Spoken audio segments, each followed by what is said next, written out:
Hi, I'm Alex Archbold, and I've been buying and selling antiques since I was 9 years old. From basements to scrapyards, I'll look just about anywhere I can to find lost antiques and collectibles. And sometimes I'll go big and buy everything. With my wife and kids, we run an antique shop in Edmonton, Alberta, Canada, filled with some of the most unique items we can find. I never know what's going to happen or who I'm going to meet. This is our life, this is our adventure, and this is Curiosity Inc. I'm home, honey.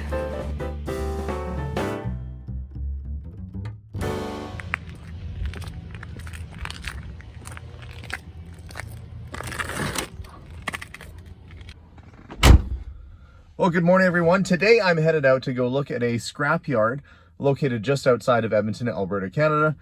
There is apparently a whole bunch of stuff. Now, I've never been there before, but I keep hearing about the legend of this place, that it's just full of all kinds of amazing, cool stuff. So I figured, hey, I had to go see it. So I got permission from the yard owner to go out this morning and do a video. Apparently, everything is for sale. That's a good start right there.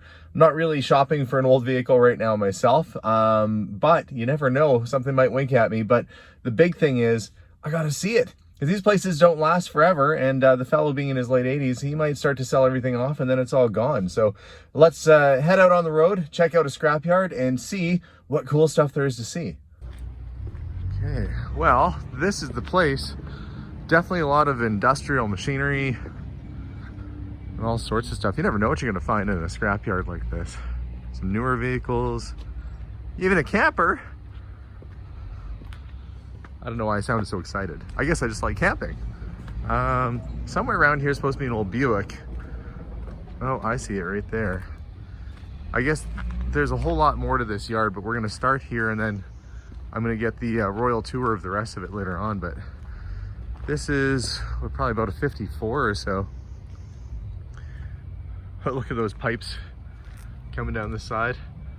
4 ports. This is what, probably a Century or a Roadmaster, I would say.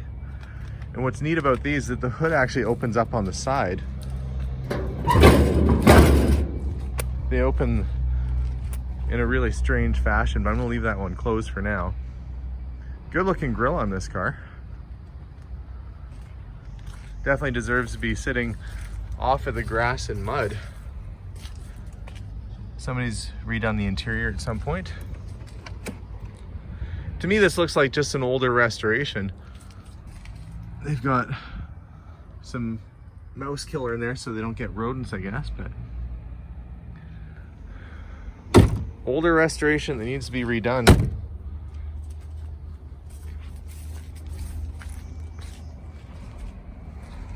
Dynaflow transmission. Good looking car. I mean, they look like a hot rod basically right out of the gate. You know, somebody stuck the side pipes on. I don't know if I'd keep those if I had it, but it's definitely a cool looking old ride. Well, I'll have to see what else is around here. This must be where the skidoos and quads and motorcycles go to die. GB400 Suzuki, probably late 70s, early 80s. Another Suzuki over there. Kind of curious to see what's inside the old wooden door here. Bar stools.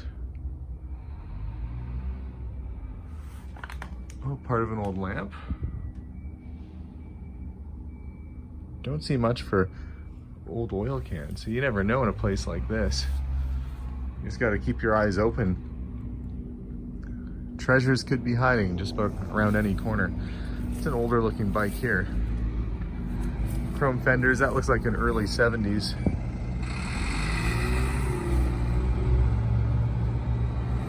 Sitting here a while.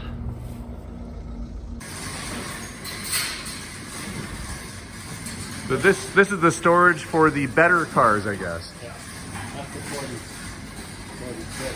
46 Buick, what model is it?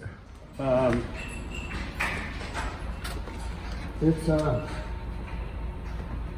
guess it was a special too. Buick 8, what a good looking car. You've got the sort of the badge bar. The mice got in it and did it. Oh, the mice, while it was sitting here? Huh? The mice got into it while it was sitting here? Yeah. So how much of this stuff are you selling, or is anything potentially for sale? I'm selling Well, the interior's not bad. The rolls did sell? That one. Oh yeah, I didn't even notice there's a rolls sitting right there. So that one found a new home. Yeah.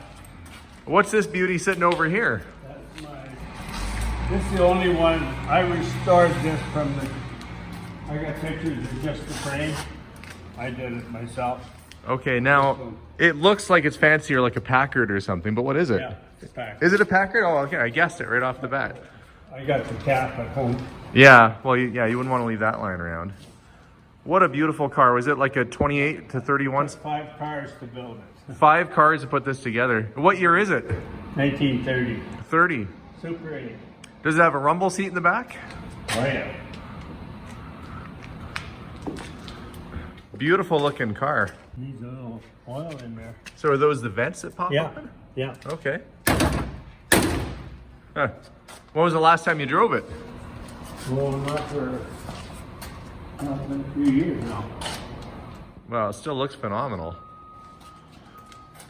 And then you've got a Lincoln, like a 76 Lincoln or so sitting here. Probably original paint, I'm guessing, on it, because it still has the dealership stickers and everything on the back. Oh yeah, Cadillac was 73 or 4, something like that. Old Kawasaki, 78.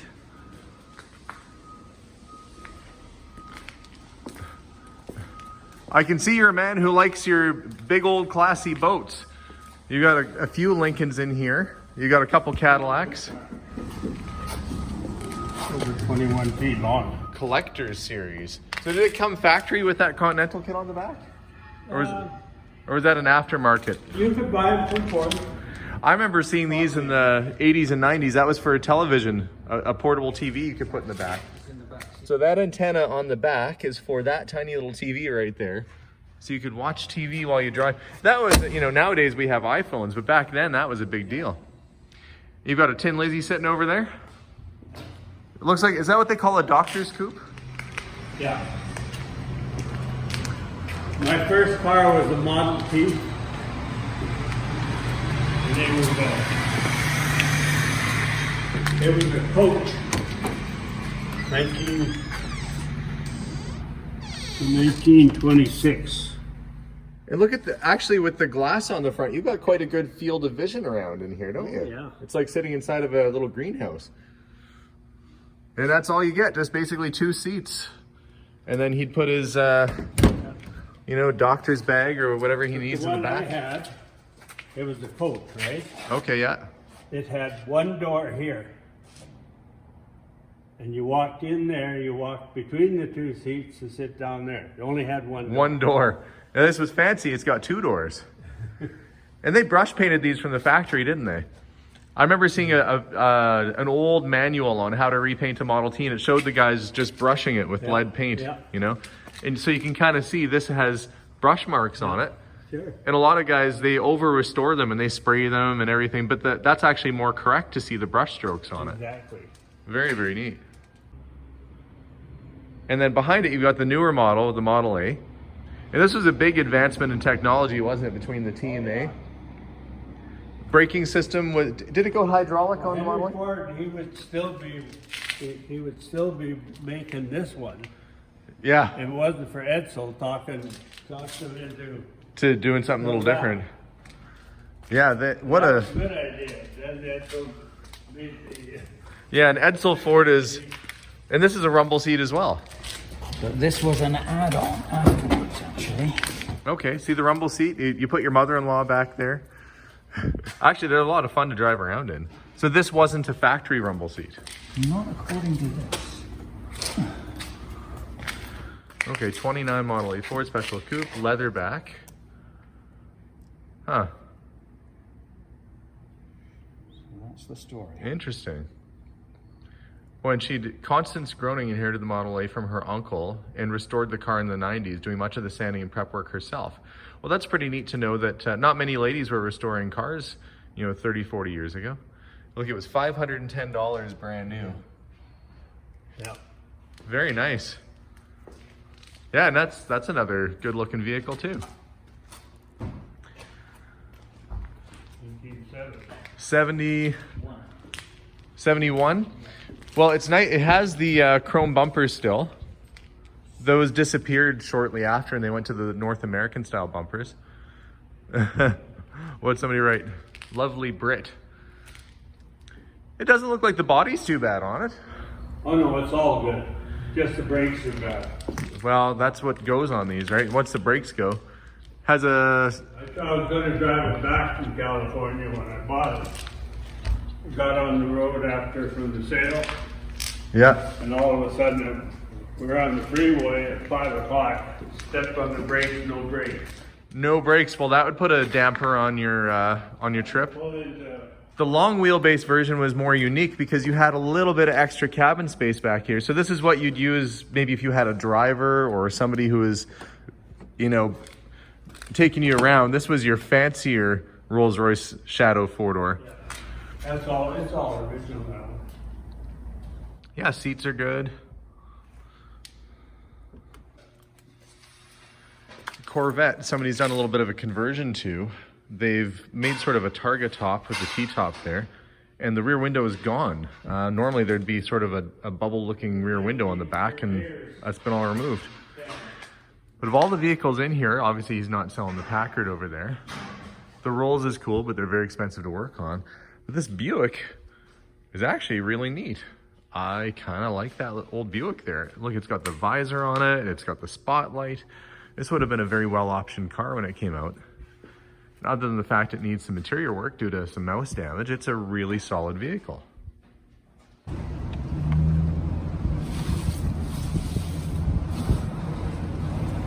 It is just a mud fest out there.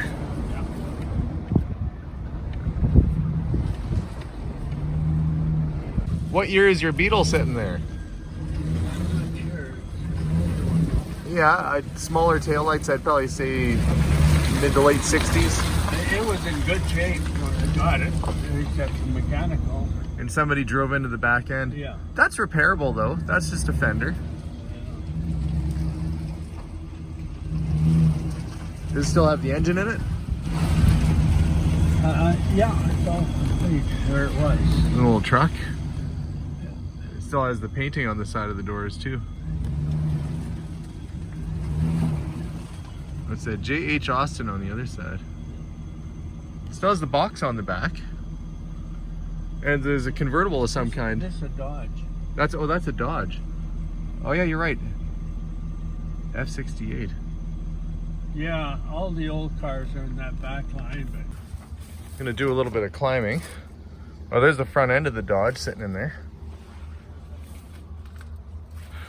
Oh yeah, there's an old convertible just hanging out there. Oh yeah, there's a field of old, oh, there's a Ford Prefect. That's an oddball little English car. Guys like the hot rod. Probably about that's a two-door hardtop, this one. Studebaker there too. Mercedes. It's kind of a rare one right here. That's a Willis wagon.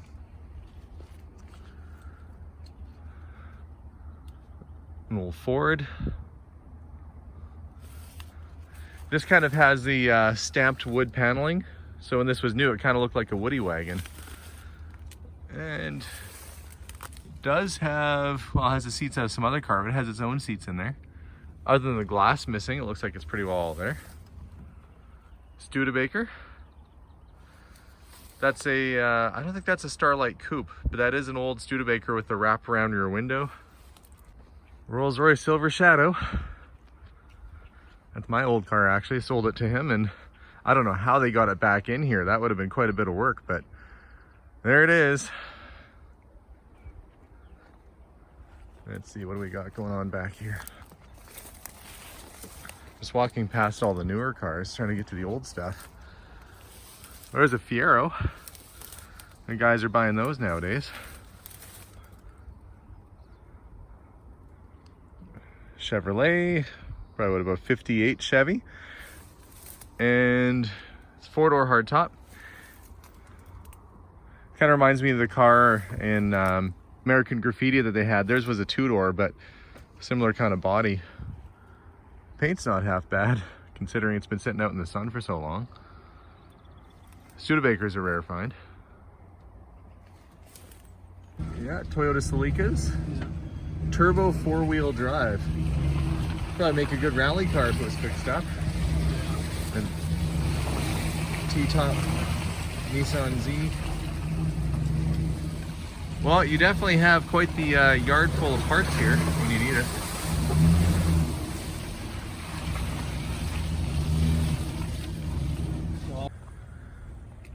We've stopped to check out one of these buildings where rumor has it there's a cockpit for an aircraft.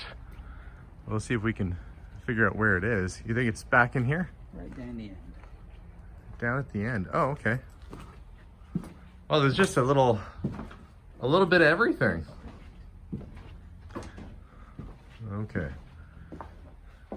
Oh yeah, this looks like it could be fighter plane almost.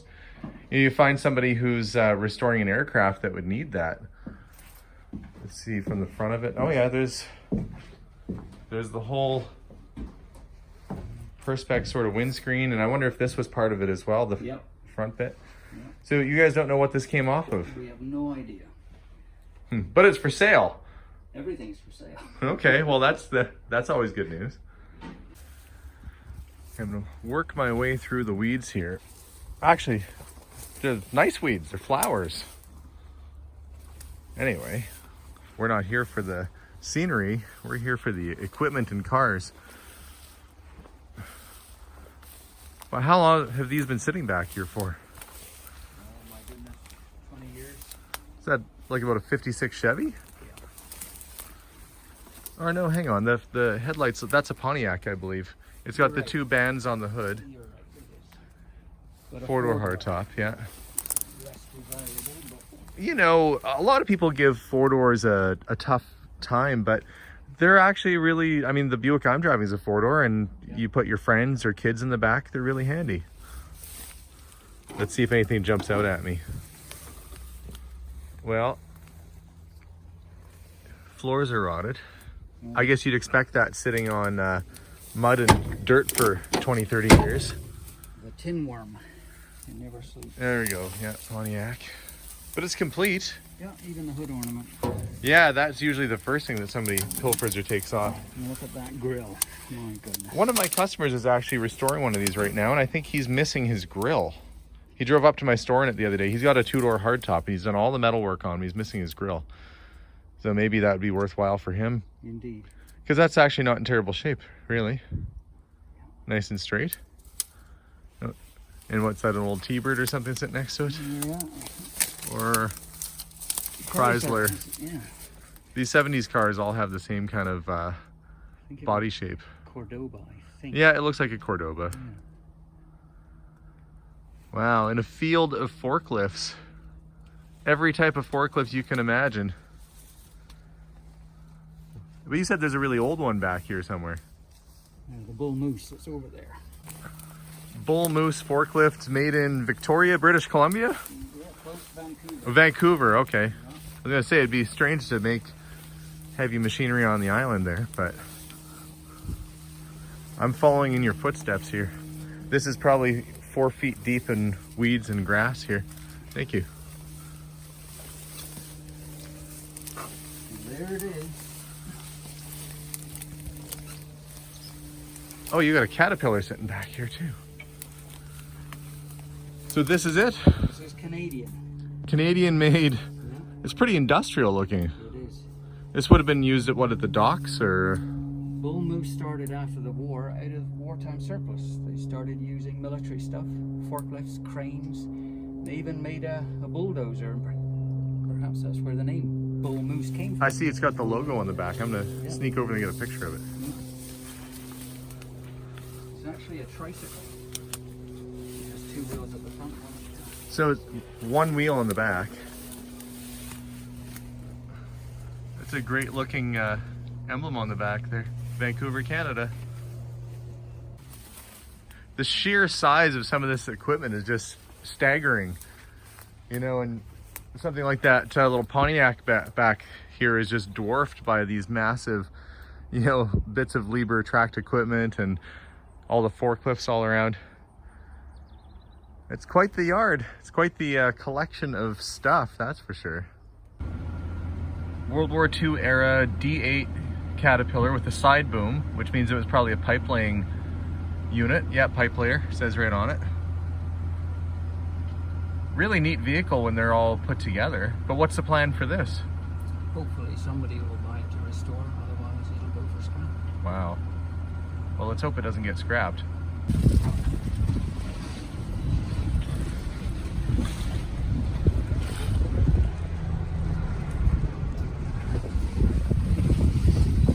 I just can't get over the vastness of the scrap that you guys have here. From tires to trailers, heavy equipment. I mean, there seems to be no end of the sorts of things you guys have. That's an old motorhome. Built in Vancouver on a Mercury chassis. Do you mind if I pop out and have a look at it? All right. I like that the brand name is Motorhome. Well, up on the roof it says spacious, or is it no, spacious. It is very basic, just your kind of, here we go. You know, for being called the spacious, it's not overly spacious. I guess it would do what you need it to do. I'm gonna step up in here. Surprisingly, considering this thing's just sitting here. It's not in terrible shape. Look, there's hangars ready to go. You could just go camping right now. I guess that's all you need, right? You got your upper bunk and your lower bunk. There probably would have been, it has a kind of cool little kitchen at the back. The whole back area is just its own little kitchen, like a tiny little house.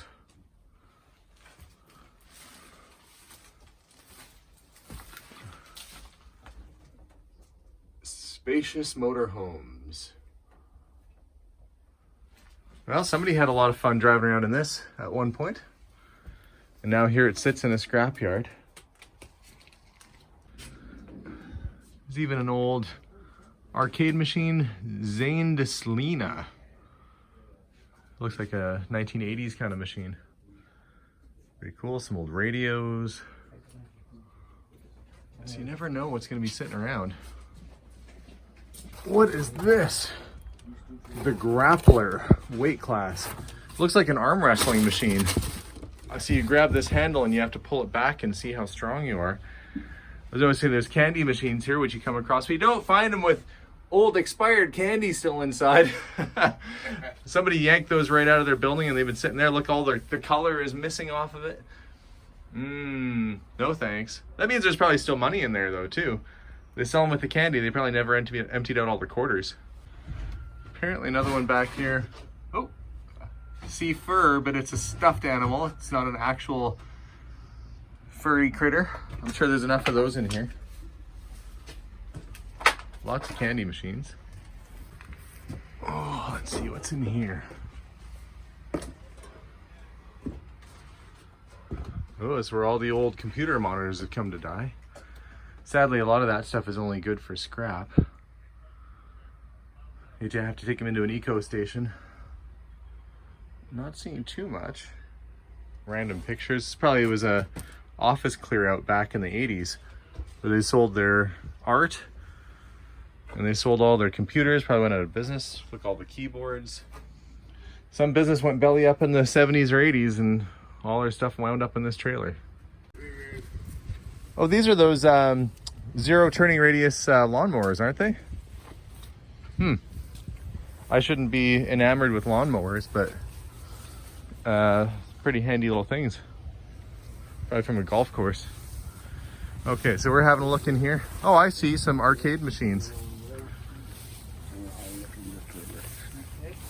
What, he's got a scooter just lying there? Beluga. Poor thing. Oh, Yamaha.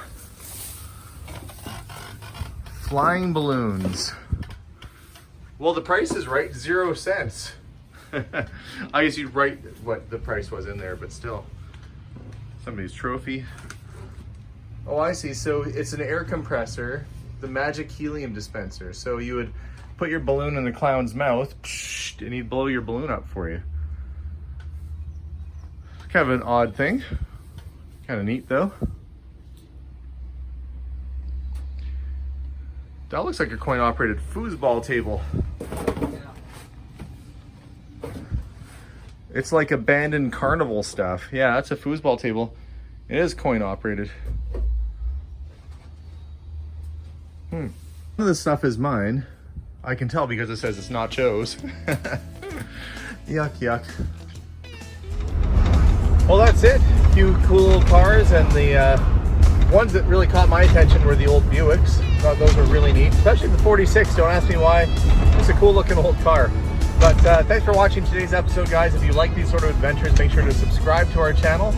And we're always up to something. Thanks for watching again. We'll see you all soon, and bye for now.